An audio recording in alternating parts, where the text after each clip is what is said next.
Who are you? Oh, I'm you, but with harmony. You know how you always try to balance your work and your job? Wait, what?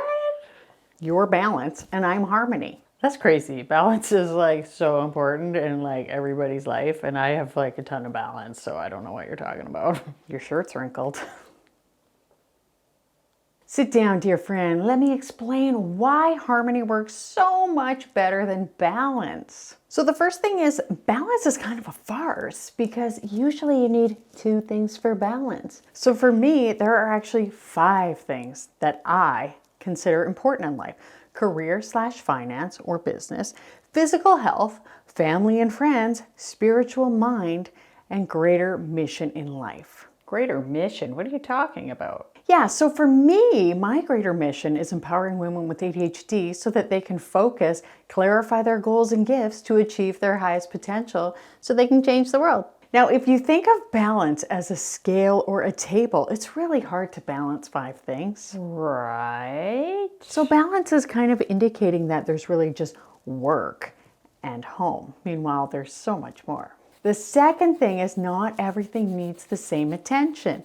We don't need to give all of these things equal weight all of the time, or ever. Think of harmony as a musical piece. If all of the instruments played at the same time with the same volume and focus, it would sound awful and be really chaotic. It's the same thing with your life. Now, is that what you're trying to do in your life? No.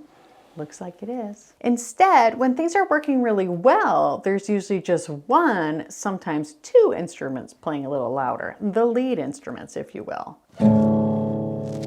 On a workday, for example, your lead instrument is your career, like the guitar. Your greater mission might be in the background playing as a rhythm instrument. Softer, kind of like a bass.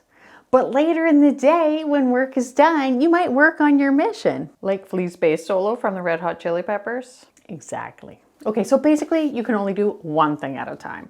And on most work days, work is the priority. We can't fit everything into every day. Work, family time, maybe something else. Okay, that's work and family, but how do you fit the rest in? The other thing is there are different days as well. For example, maybe you're doing a triathlon. That's a day with no work. Your family might be there, but ultimately this is a day about your fitness, your physical health. Life is about more than just balancing work and family. There's so much more to feeling fulfilled. Think about spirituality. It's like the drums playing in the background. And on Sundays, maybe that's your drum solo. So certain days you're not working, you're not hanging out with your family. So you go for a hike for physical fitness, yet you're also feeling very spiritual. That's like a duet. Sure.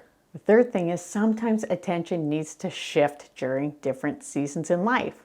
Now, when we were young, in our 20s and 30s, often we spent a lot of time on our careers, maybe fitness, and with our friends. The other things are there, but they're just playing more quietly in the background. Yet in our 30s and our 40s, we're busy raising our family and perhaps starting to look at our greater mission in life. It's kind of like when Coldplay was more of an alternative band in the early days versus when they moved on to more of their pop stuff. Not a lot of synthesizers in those early days. Eventually, they might move back down to alternative or something else, but for now, that's not the season they're in, like it or not. Different seasons have different focuses. Okay, so for me right now, I'm in a really busy time of business and family. So are you saying it's okay for the other stuff to slide a little bit?